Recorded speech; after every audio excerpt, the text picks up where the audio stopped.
Hoy nosotros vamos a seguir conversando sobre la tensión en el oficialismo, pero en verdad en todo el arco político por la discusión de la reforma constitucional que impulsa el gobierno en materia de seguridad. Para hablar de esto vamos a tomar contacto con el diputado y presidente de la UDI, Guillermo Ramírez, a quien ya vemos en pantalla. Diputado, ¿cómo está? Muy buenas tardes. Muy buenas tardes, Ivo. ¿Cómo estás tú? Todo bien, muchas gracias. Parto preguntándole inmediatamente por el almuerzo que tuvieron el día de hoy en el Palacio de la Moneda, los presidentes, los timoneles de los partidos oficialistas, ustedes, RN, Opoli, por supuesto también el Partido Republicano, por el tono, y se nos puede contar si se comenzó a delinear algo más, comienza a quedar atrás quizás esta discusión que hay en torno a la reforma entre ustedes, al menos entre el oficialismo. Sí, la verdad es que el gobierno, yo lo decía la semana pasada, ha tenido una postura muy abierta a conversar, a tener diálogo, a poder llegar a un buen acuerdo para que podamos finalmente sacar adelante la agenda de seguridad, que es el único y el principal objetivo en esta materia, sacar esa agenda adelante. Y lo que nosotros estamos haciendo para sacar esa agenda adelante es básicamente discutir los contenidos de cada tema que nosotros queremos que se apruebe. Entonces, la reforma constitucional tiene varios temas. Tiene el estado de excepción, a modo de ejemplo. Tiene los regímenes penitenciarios. Tiene distintos temas. Y lo que nosotros hemos dicho es, vamos revisando los temas de a uno para ver cómo los sacamos adelante en una ley y en cada tema ver cuál es la reforma constitucional que hay que hacer, si hay que hacer alguna, para habilitar esa nueva institucionalidad. Entonces, lo que vamos a ver en los próximos días son el gobierno comunicando con detalle cuál es el contenido de cada proyecto de ley, por ejemplo, el del estado de excepción, y luego que en el Congreso haya un acuerdo importante sobre la necesidad de legislar sobre la materia, bueno, ver qué reforma constitucional se requiere para poder habilitar el contenido de estas leyes.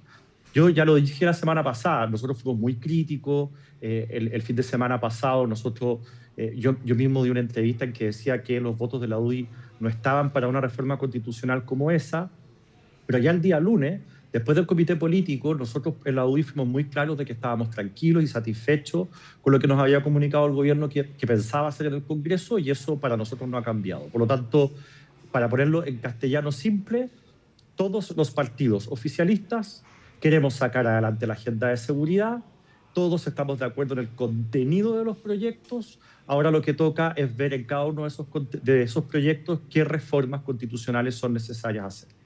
Pero recuerdo su declaración de la semana pasada, posterior a la entrevista que usted había dado en el diario La Tercera, pero el gobierno termina presentando finalmente una reforma constitucional que alzó aún más el debate con facultades para el presidente de la República sobre un estado de excepción constitucional nuevo. ¿Esta es la misma reforma? ¿Usted sigue pensando que la reforma tal como está, sin los cambios que se han anunciado, sin estas conversaciones, sigue siendo un problema para la institucionalidad?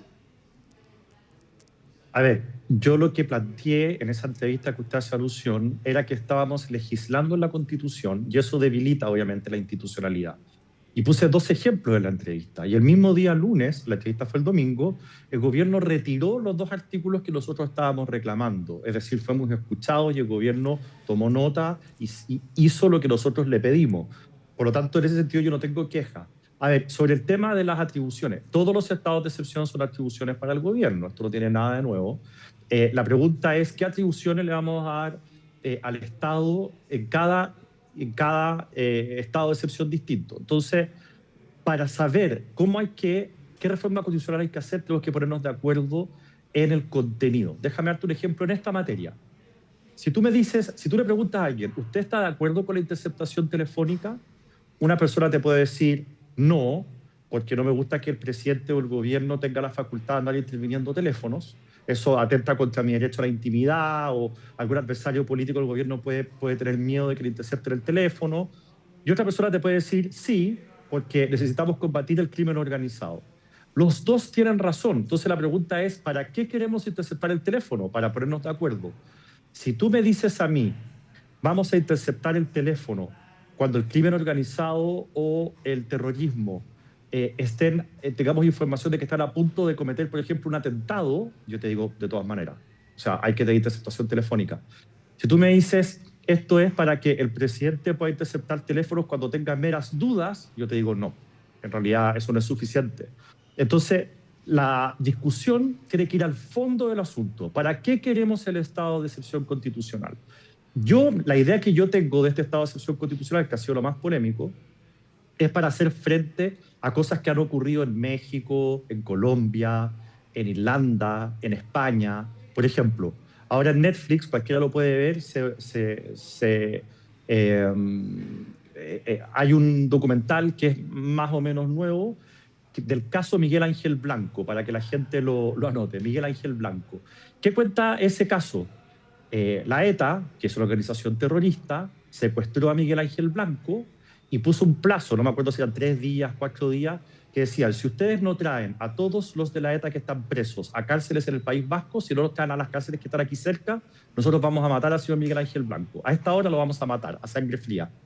El gobierno tenía 3, 4 días para poder rescatar a Miguel Ángel Blanco. Si tú me dices que las interceptaciones telefónicas están pensadas para casos como ese, yo te digo, por supuesto, que tenemos que tener esa herramienta. Entonces, pero no hemos discutido el fondo del asunto y por eso no es posible llegar a acuerdo y por eso lo que vamos a hacer a partir de la próxima semana en el Congreso es darle contenido a cada uno de los proyectos de ley para ver qué reforma constitucional es necesaria.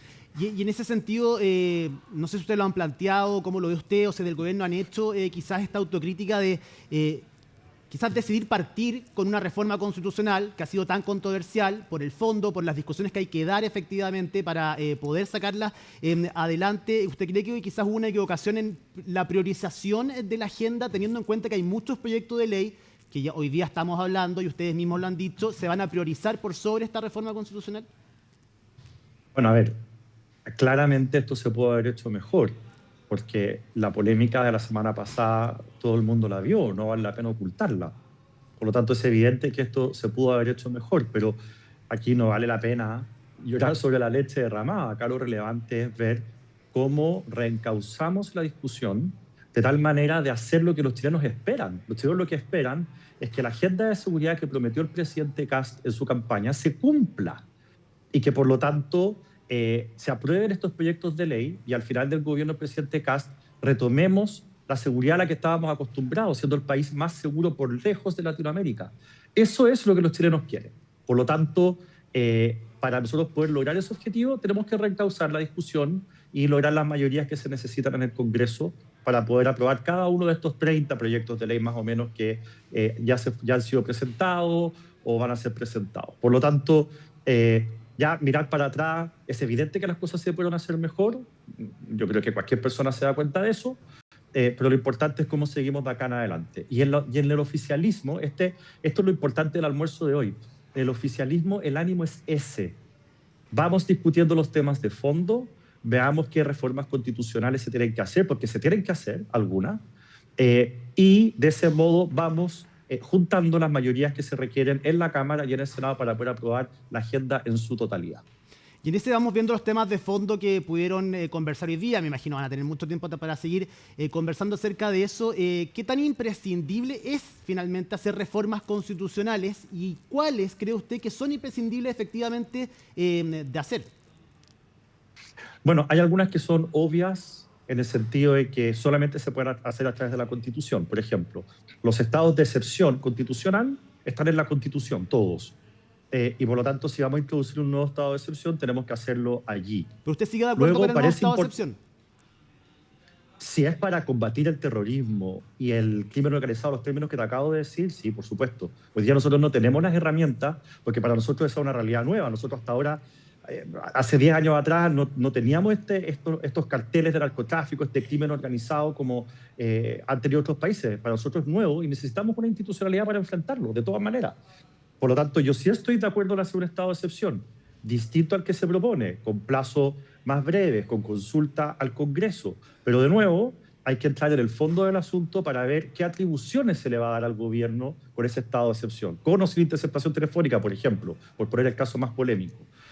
Luego, parece haber consenso en derechas e izquierdas de que poner la seguridad pública como uno de los deberes del Estado parece sensato y nadie se opone a eso. Por lo tanto, yo creo que ahí hay otra reforma constitucional que permite exigirle a los poderes del Estado, poder judicial, legislativo y ejecutivo, que en sus fallos, en sus leyes o en su gestión tengan a la vista de que la misma Constitución los mandata a ofrecer o a garantizar la seguridad pública. Entonces, hay otros temas que son discutibles, de si requieren o no reforma constitucional. Bueno, las cosas van a ir cayendo por su propio peso en la medida en que vayamos discutiendo los temas de fondo. No tiene sentido estar discutiendo reformas constitucionales sin antes o al mismo tiempo estar discutiendo el contenido de las reformas o materias que se quieren tratar en la ley, de los cambios que se quieren hacer en la ley y de las atribuciones que se le quieren entregar al gobierno. Bueno, hay un reconocimiento explícito por parte de usted, diputado, de las formas quizás o cómo se plantea esta agenda. Por otro lado, quería saber, la semana pasada incluso se habló de la posibilidad de plebiscitar esto, polémicas más, polémicas menos, quién lo dijo, de qué forma lo dijo y dónde. Igual quedó establecida esta posibilidad. Llama la atención, eso sí, la estrategia del Ejecutivo, que si bien no van a impulsar un plebiscito para esta reforma, para preguntarle a la ciudadanía, sí han establecido una cierta vara, que es que la ciudadanía va a estar viendo cómo votan los parlamentarios. ¿Usted cree que esa es una medida de presión quizás impropia o un poco incómoda para una conversación que, como usted dice, tiene que ser amplia y no estamos hablando de cualquier cosa, sino de las principales preocupaciones de la ciudadanía? A ver, una de las características positivas buscadas de la democracia es que cada uno tiene que hacerse responsable de lo que vota en el Congreso. Eso vale para la agenda de seguridad, como vale también para la agenda de salud. ¿No se ha hecho énfasis en todos los proyectos como en este en particular? Depende de los temas. Lo que pasa es que en este en particular se hace énfasis porque esta es la principal preocupación de los chilenos. Entonces, como es la principal preocupación de los chilenos, por lo menos a mí me resulta evidente que los chilenos sí van a estar observando. Mira, te voy a dar un ejemplo. La semana pasada nosotros votamos sobre las carreras de galgo, que es un tema que despertó muchísimo interés en los chilenos. Las redes sociales estaban repletas de debate entre los que sí, los que no, y cada uno sabía al votar de que iba a ser interpelado, daba lo mismo como votara, iba a ser interpelado o felicitado en redes sociales y en otros medios de comunicación, porque era un tema en el que había mucho interés ciudadano. Bueno, el tema seguridad tiene aún más interés, y por lo tanto los parlamentarios estamos muy conscientes de que en nuestras votaciones la gente va a estar mirando y cada uno será responsable de lo que vota. Esto no es ni una amenaza, tampoco es una forma de decir no pienso dialogar, tú tendrás que ver si estás a favor o en contra. No, nosotros queremos llegar a buenos acuerdos. Sabemos que en algunas materias va a haber polémica porque muchas de las medidas son bien rudas, pero al final todo esto se está haciendo por el cumplimiento de un compromiso del presidente Kast en campaña. Nosotros nos sumamos a su campaña en segunda vuelta, así que el compromiso también es nuestro y lo vamos a sacar adelante. Nosotros estamos firmemente convencidos y comprometidos con sacar esta agenda para que Chile vuelva a ser un país seguro y la gente pueda volver a vivir tranquila y en paz. Y si alguien se opone sin argumentos, de manera absurda, solo por oponerse, bueno, los chilenos se van a dar cuenta de eso. Y ellos tendrán que hacerse responsables de sus actos. ¿Cree que sigue siendo el final del camino de esta agenda antes de Navidad o esto va a pasar el tiempo? Me imagino que con el cambio, incluso y con los reparos que han tenido con la reforma constitucional, esto se va a entrampar para que la totalidad de la agenda salga adelante. La verdad es que yo creo que de aquí a Navidad va a estar la agenda completa, aprobada, y si no es completa, el 90% quedará algo con para reforma. Después de Navidad, algunos trámites. Sí, por supuesto, con reforma. Sí, al final, estos son proyectos en general muy sencillos. No hay ningún proyecto tipo reforma de pensiones, o reforma de la salud, o reforma tributaria, que son proyectos muy complejos, muy técnicos, en que legislar es muy difícil porque hay que cambiar muchos cuerpos legales distintos y que conversen entre sí. Las reformas en materia de seguridad son mucho más sencillas. Establecer penas más altas o establecer pérdidas de derechos al interior de una cárcel, o darle más atribuciones a carabineros, o darle mejor remuneraciones. Son muchos proyectos, pero son todos muy sencillos. Y por lo mismo, yo no entendería por qué cualquiera de estos proyectos podría demorarse más de un mes o un mes y medio en el Congreso. Cada uno de ellos debería salir bastante rápido. Sí, se lo pregunto porque al menos en lo referente a la reforma, con este cambio de urgencia, este nuevo orden que ha tratado de dar el Ejecutivo para sacar adelante esta agenda de seguridad contra el terrorismo y el crimen organizado, si vemos lo que pasa en la oposición, hay un rechazo de pleno, al menos hasta el día de hoy, en declaraciones que hemos visto en las distintas intervenciones públicas que han dado los parlamentarios de la oposición sobre la reforma. Incluso los integrantes de la Comisión de Constitución del Senado, hoy día Paulina Bodanovich estuvo en el Palacio de la Moneda, daba cuenta de que ellos iban a rechazar esto y sabemos que si se rechaza la idea de legislar, se archiva un año. Bueno, quiero insistir, cuando toque votar las reformas constitucionales, no se van a votar simplemente las reformas constitucionales, se van a votar en conjunto con los proyectos de ley que tienen un contenido específico para solucionar un problema específico. Y yo estoy seguro que cuando eso ocurra, sí vamos a tener las mayorías para aprobar los proyectos de ley. Porque va a resultar incomprensible votar en contra, por ejemplo, de un estado de excepción si se explica bien para qué es, cuáles son las atribuciones y limitaciones que va a tener el gobierno, la forma en cómo lo va a refrendar el Congreso, etc. Yo entiendo, porque yo mismo hice críticas respecto al proyecto original o a lo que se filtró en algún momento en los medios de comunicación. Pero lo que está en el Congreso es distinto. Y lo que va a salir del Congreso va a ser aún más distinto, porque en el proceso legislativo justamente lo que se hace son los cambios a los proyectos de ley. Yo llevo ya 8 años y medio en el Congreso y prácticamente no me acuerdo de ningún proyecto de ley que haya entrado y salido de la misma manera. Todos sufren cambios. Y la reforma constitucional no va a ser la excepción. Y con esos cambios, que van a ser positivos, que van a ser escuchando, que van a ser con un contenido específico, yo creo que a algunos se les va a ser muy difícil votar en contra. Yo tengo la confianza de que vamos a sacar esta agenda adelante. Diputado, para usted fue una mala declaración la del senador Luciano Cruzcoque, denominando que está en la línea de lo iliberal esta reforma constitucional o parte de lo que se propone como este estado de excepción, las atribuciones que también ha tenido el presidente, que podría tener el presidente de la República en ejercicio.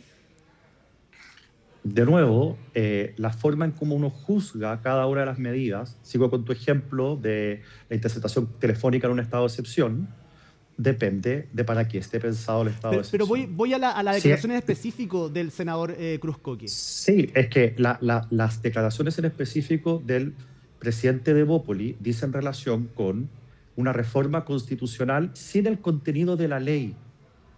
Entonces yo entiendo perfectamente la crítica que hace el senador Cruzcoque. Y por eso mismo, para que haya tranquilidad y para que haya claridad, hoy día en el almuerzo que tuvimos en La Moneda, estábamos todos de acuerdo con que hay que discutir estas reformas constitucionales con un contenido específico. Y ese contenido específico va a demostrar y dejar total y absolutamente claro de que aquí la voluntad es modelar proyectos de ley que permitan combatir de mejor manera el narcotráfico, el crimen organizado y el terrorismo, y no es una pretensión iliberal. Lo que te quiero decir es que el presidente Evópoli, Luciano Cruzcoque, hace una crítica que tiene sentido antes de la reunión, él la dijo antes de la reunión. Yo después de la reunión creo que con el camino de explicar, de mostrar los contenidos que va a tener el gobierno, va a quedar claro de que aquí no hay ningún riesgo, todo lo contrario, que van a ser reformas constitucionales necesarias para devolverle la seguridad a los chilenos. ¿Y por qué para usted dejó de tener sentido eso la semana pasada, el lunes pasado, cuando usted mismo dijo que desde la UDI se iban muy tranquilos después de la explicación que les habían dado en el comité político ampliado, y después de una semana el senador Cruzcoque, el presidente de Evópoli, insiste en el mismo punto? ¿No quedó claro?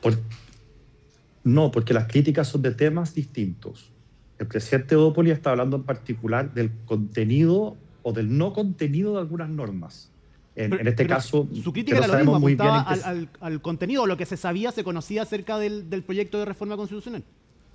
Claro, pero mi crítica no era el contenido, porque yo sé que el contenido se discute en el Congreso y las cosas caen por su propio peso. A mí el contenido no me asusta, porque sé que la labor justamente de los parlamentarios es analizar el contenido y mejorarlo. Por eso yo no estaba asustado por el contenido. Mi crítica era de forma. Era que si tú empiezas a legislar en la Constitución, por temas que son de ley en la Constitución, empiezas a debilitar la institucionalidad, porque la Constitución está justamente para ponerle límites a las leyes, para que las leyes no versen sobre cualquier cosa y no andemos aprobando temas que le van a hacer daño a la población, que le van a dar un poder excesivo al Estado. Entonces, lo mío eran temas de forma. Yo identifiqué normas en que se estaba poniendo en la Constitución cosas que no deben ir en la Constitución. El gobierno inmediatamente retiró esas normas frente a mi crítica. Por eso yo me quedé tranquilo. Ahora, respecto del contenido, por supuesto que habían cosas que a mí me generaban dudas o me generan dudas, pero a mí eso no me asusta, porque yo confío plenamente en que lo que nosotros vamos a proponerle a los chilenos va a ser algo sensato y eficaz para combatir aquella parte o corregir aquella parte de seguridad pública que vamos a estar atacando a través de estas leyes. Entonces, de verdad, yo entiendo a los que están asustados por el contenido, es legítimo, porque el contenido es perfectible. A mí al menos no me asusta porque mi experiencia en el Congreso es que hay que tomarse las cosas con calma y que cuando uno argumenta bien, cuando uno presenta argumentos sólidos, los proyectos de ley cambian, se modifican y mejoran. Diputado, lo cambio de tema. Vamos a tener mucho tiempo y semanas para seguir conversando, por supuesto, acerca de la agenda de seguridad. Pero quería saber su opinión acerca de los dichos del ministro de Defensa, Fernando Barros, sobre el convenio 169 y también la ley Lafkenche. ¿Usted cree que estos son a título personal? ¿Representan quizás la opinión más amplia al interior del Ejecutivo? ¿Cómo los toma usted? A ver, el presidente de la República respondió eso con toda claridad. Él dijo que para él no es un problema que los ministros opinen sobre distintos temas. Y si el presidente no tiene un problema con ello, yo tampoco. Respecto al tema de fondo, ¿qué querés que te diga? Yo estoy de acuerdo con que la ley Lafkenche, así como está hoy día, genera problemas y por lo tanto hay que modificarla. Y bueno, el gobierno tendrá que ver si es que toman esto como una prioridad o si lo guardan en un cajón hasta que después de que aprobemos la agenda de seguridad.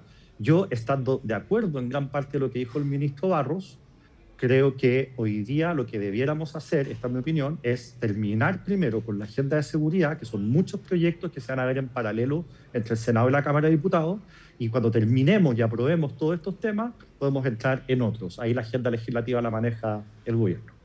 Pero usted no desordena, bueno, puede que lo diga de cierta forma usted en su respuesta, pero desordena el debate, al menos instala otros temas que también son sensibles, que pueden crispar ánimos también para un proceso de acuerdo que se necesita en el Congreso para esta agenda de seguridad, entre otros temas también que tienen que llegar a acuerdo.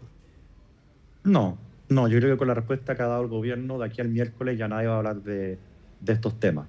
Yo no tengo ningún problema en que se hablen, pero tengo la impresión de que esto puede que resurja después de la agenda de seguridad.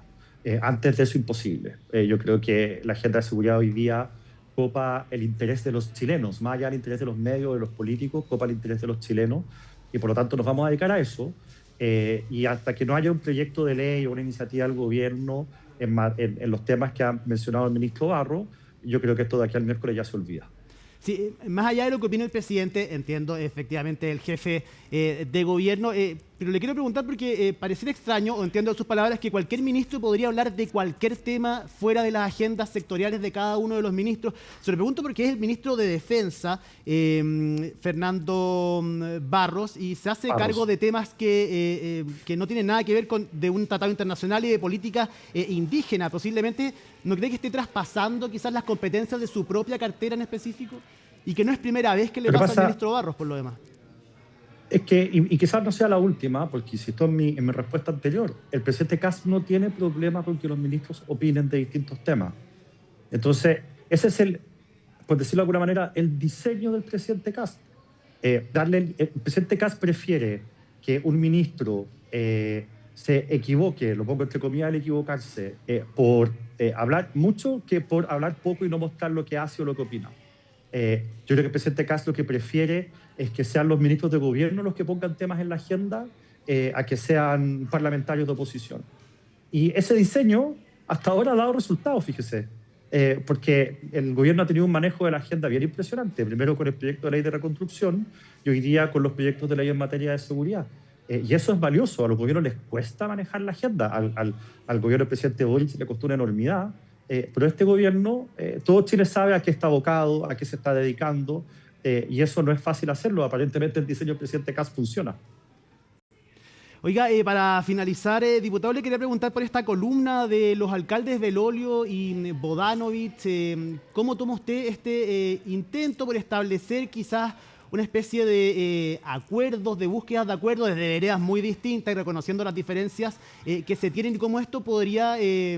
¿Cómo lo valora usted y cómo podría contribuir al diálogo en el futuro, en un ánimo político que hemos visto está evidentemente crispado y dividido a raíz de estas reformas, de la mega reforma al principio y quizás ahora lo que se está dando con la reforma en materia de seguridad?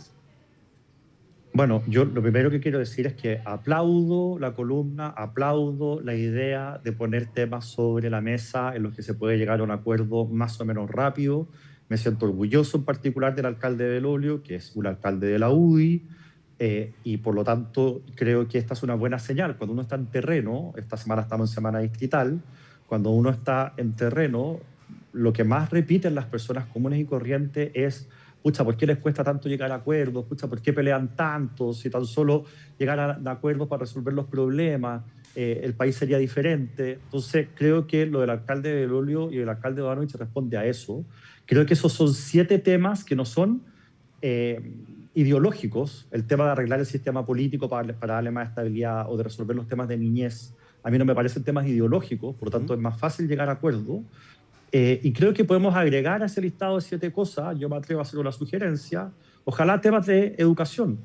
Creo que la petición que hace el rector de la Universidad Finisterre de meter en esos 7 acuerdos un 8º que sea el tema de educación, a mí me parece correcto y un buen emplazamiento. Al final, cuando uno trabaja con miras a resolver problemas y está dispuesto a sentarse a conversar para llegar a acuerdos, es cuando el país más avanza. Y eso quedó absolutamente demostrado en el pasado, cuando nosotros éramos capaces de llegar a acuerdos y resolver los problemas que aquejaban a los chilenos. Diputado, ahora sí, muy cortito antes de cerrar. Desde la oposición dijeron el día de hoy, esto en otro tema, que si la candidatura de la expresidenta Michelle Bachelet a la Secretaría General de la ONU fracasa, esta derrota va a tener nombre y apellido José Antonio Kast. ¿Usted cree que el presidente de la República y el gobierno tenga alguna responsabilidad en el resultado de esa elección para la ONU? El culpable efectivamente tiene nombre y apellido y se llama Gabriel Boric. Porque siendo esto algo que debía ser una política de Estado, muy al final de su gobierno, sin preguntarle al presidente electo José Antonio Kast, él lanza la candidatura de Michelle Bachelet. Cuando él toma la decisión de lanzar esa candidatura, no como una candidatura de Chile, porque no le preguntó a nadie, sino como una candidatura de la izquierda, ahí mató las opciones de Michelle Bachelet. Por lo tanto, si ellos querían que ya no fuera la candidata de Chile, sino que fuera la candidata de la izquierda internacional, bueno, esa estrategia hoy día está mostrando sus frutos. Aparentemente no tiene los apoyos ni siquiera para tener una competencia digna. Yo no me alegro de lo que ocurrió, pero hay que decirlo con toda claridad. El culpable es el presidente Boric. Guillermo Ramírez, diputado y presidente de la Unión Demócrata Independiente, muchísimas gracias por haber conversado esta tarde acá en Hoy es Noticia. Que esté muy bien, diputado. Gracias a ti, vos, que estés muy bien.